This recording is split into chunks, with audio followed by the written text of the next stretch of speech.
everyone. Hello, hello. Welcome to the Spirit Speaker KC podcast. I'm medium Jamie Collins. Welcome, welcome. I'm glad you could join me today.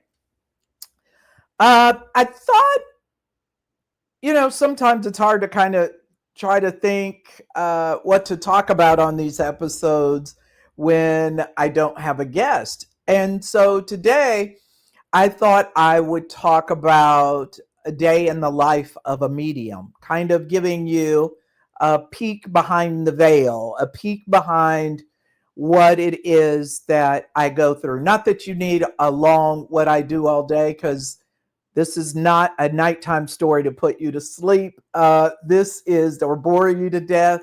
This is really just kind of giving you a little bit of a taste what it is, what it looks like to connect with spirit.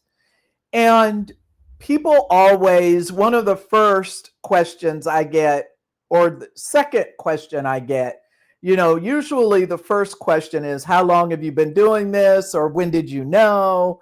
And then the second, probably most asked question that I get is, are you always on? What's it like when you're connecting with spirit? Are you always aware of spirit?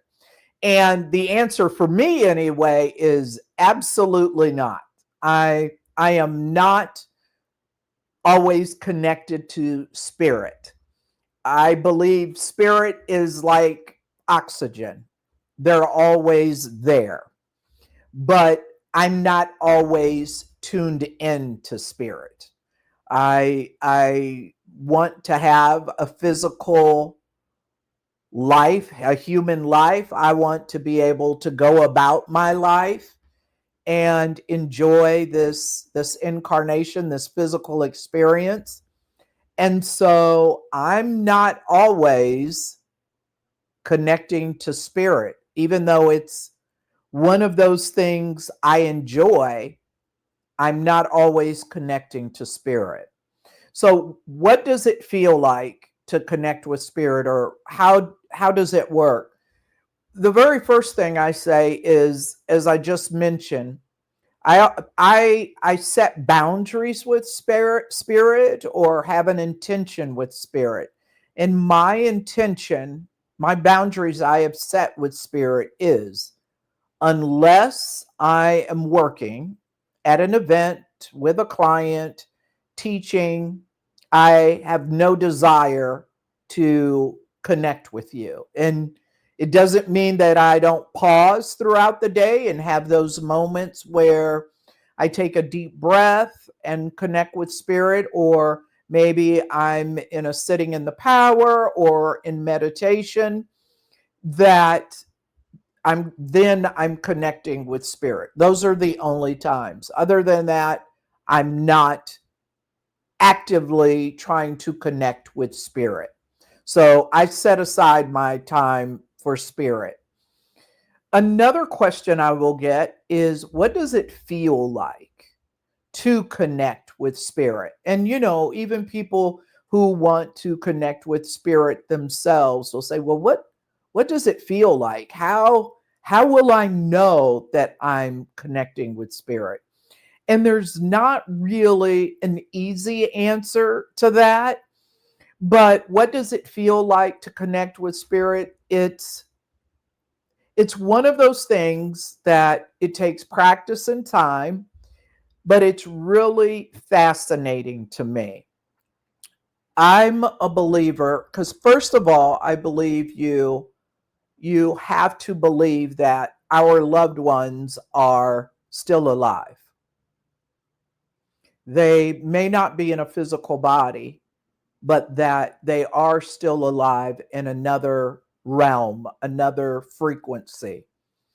And when I am connecting with spirit, it's truly humbling. It's exciting. And I just love having that experience of getting a piece of them, a piece of their life when they were in the physical for 30 minutes or 40 minutes. So it's really cool working with spirit. It's one of the things that I enjoy more than anything is working with spirit. And I wouldn't trade it for the world, as I've mentioned before. I always thought I would be into coaching at this stage of my life. And I had coached before, coached basketball. And so I always thought I'd be doing that. And if anyone had ever told me that I would be working with spirit, I would have told them, no way. But what does it feel like to connect with spirit? It is absolutely fascinating. Some spirits, just like we connect with folks in the physical world and we connect differently with different people in the physical world, it's exactly the same with those that are in spirit. Some spirits come through so strong, you swear they're literally right there with you, beside you. You can feel them, you feel their energy, the essence of who they are. It's like you don't have to guess. Even if you are a skeptic, you just know they're there. And then there are some times when you don't feel spirit that strongly. So it's kind of that whole spectrum of really feeling them to not feeling them that strongly.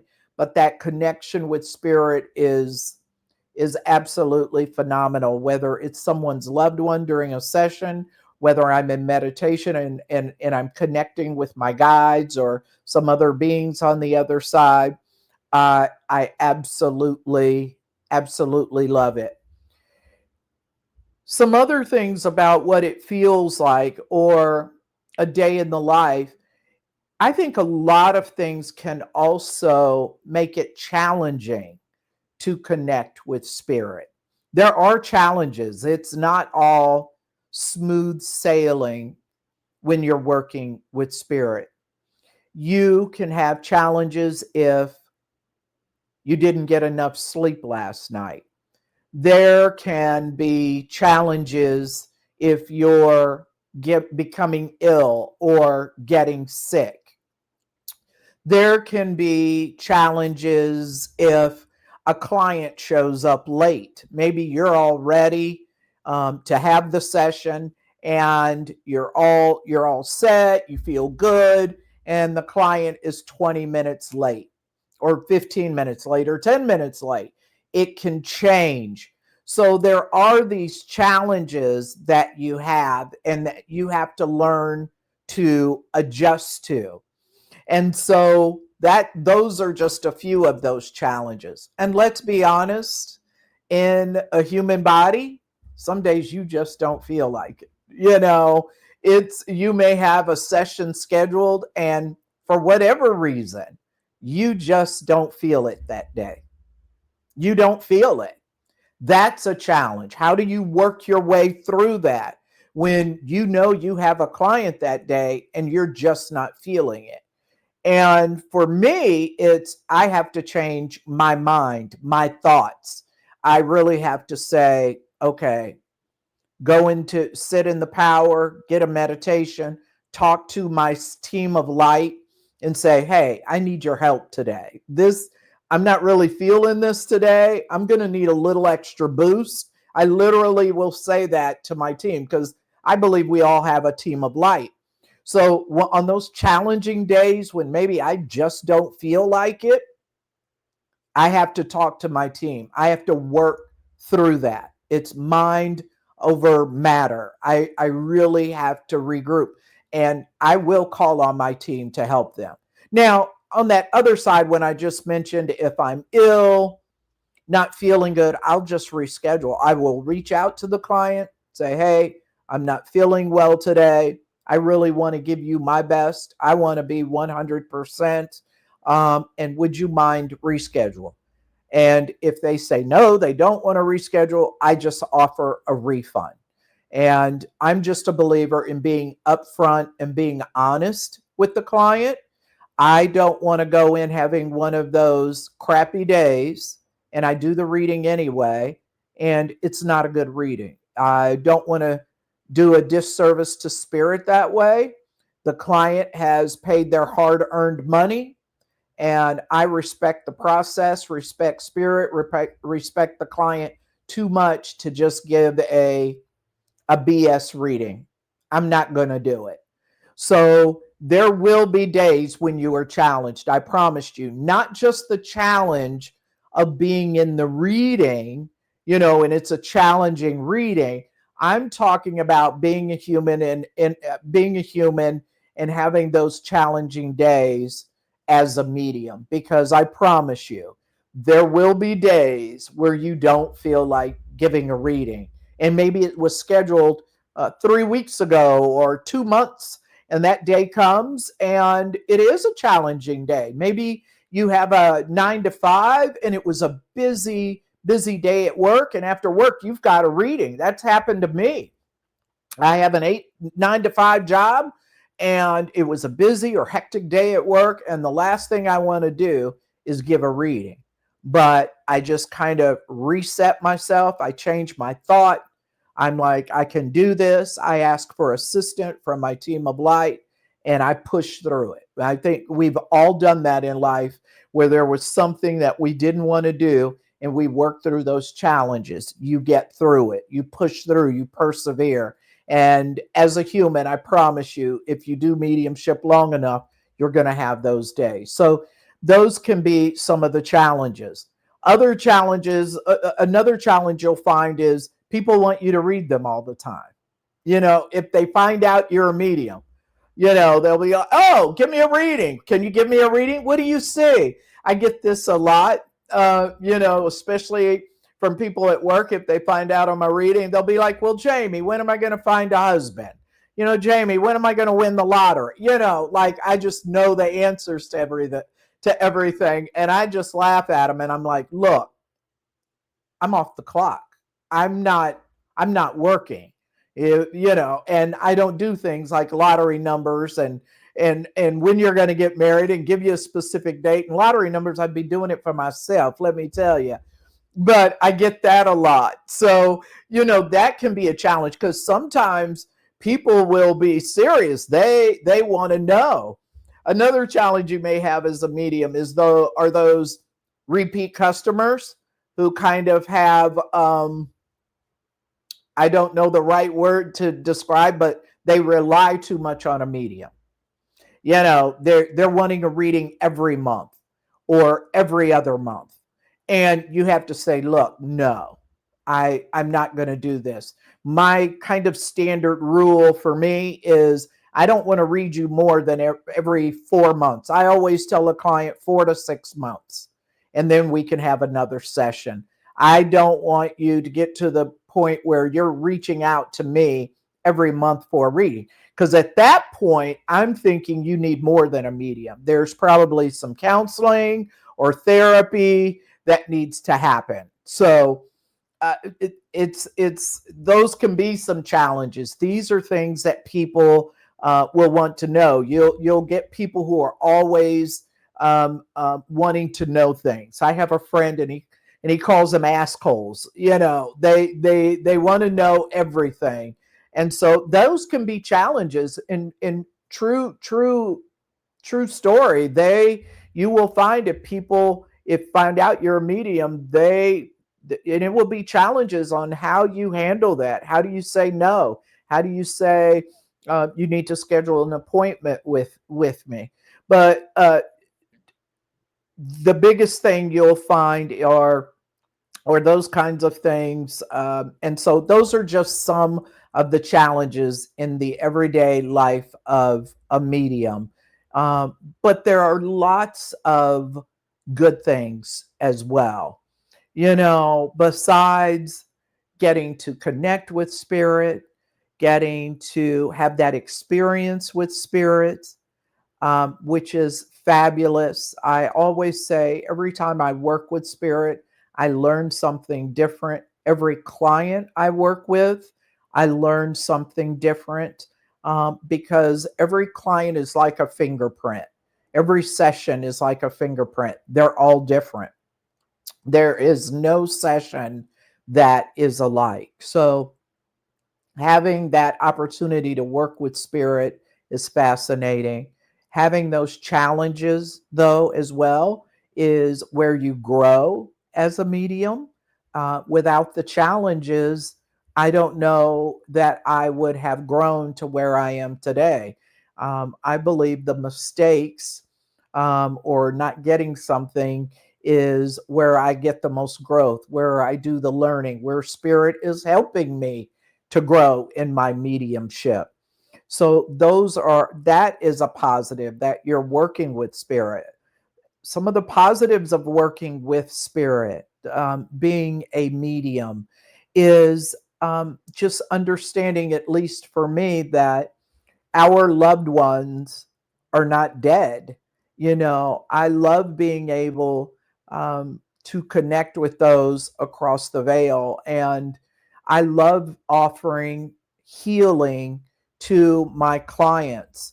I've had many a client, as I'm sure many mediums out there have, that you have a client who's come in and they are filled with grief or have lots of questions.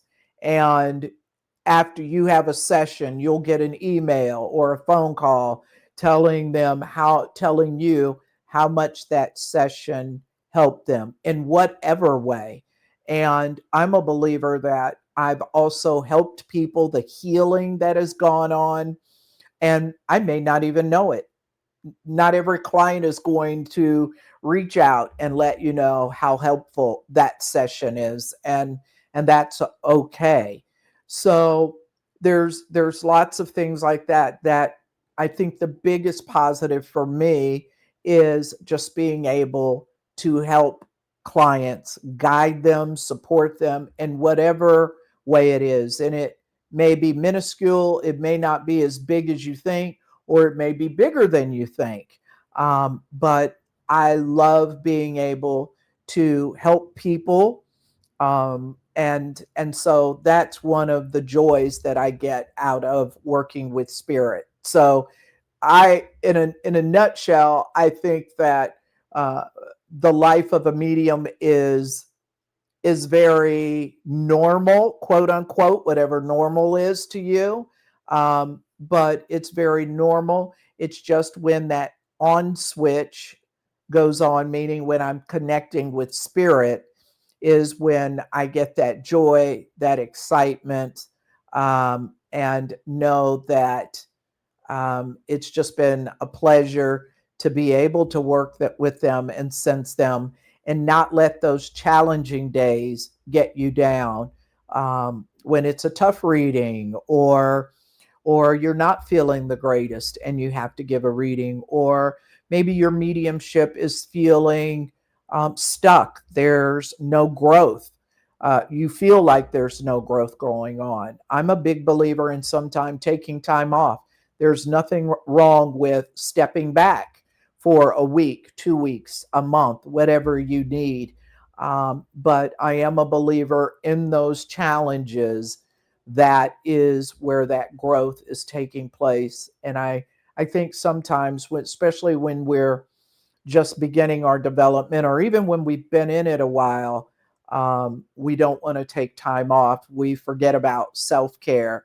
And I've learned a lot about that in the past 2 to 3 years. Is it's okay to take a week off. It's okay to take a couple of weeks off and kind of recharge the battery, because at the end of the day, you're still human in a physical body, and you're not always going to feel like uh, giving a reading, connecting with spirit. And I know that spirit honors us in that. I've had situations where I haven't felt it that day, and then the client calls and says, "Hey, I've got a scheduling conflict and I can't make it," and I'll go to my team. Thank you, thank you.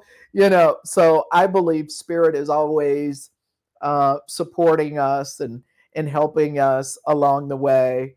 And so don't be afraid of those challenges, and just think of the positives of how you're helping people, and how cool it is to work with spirit, how cool it is to know that they're still around, still supporting us, guiding us, and helping us. I don't know if that really helped about the day and the life of a medium. It's really normal, um, what I would consider normal everyday life. I know I don't like the word normal either, but I think you get the sense of what I mean. Um, but it's really a more positive experience than it is a challenge. And when the challenges come up, just know it's Spirit's way of guiding us, helping us, and don't forget about self care with that. I don't know if that helped or not, but I want to thank you so much. Don't forget to go to my YouTube channel, Spirit Speaker KC. I know I say this a lot. If there are any ideas um, or anything that you would like me to talk about, people you would like to hear from, guests that you would like to hear from, don't be afraid to let me know, because this podcast is for you. It doesn't have to be all mediumship, obviously, and I am thinking of ways of giving you a little bit of everything, a sample of everything, um, in the spiritual community, metaphysical community. But thank you so much for tuning in. I appreciate it, and I will see you next time.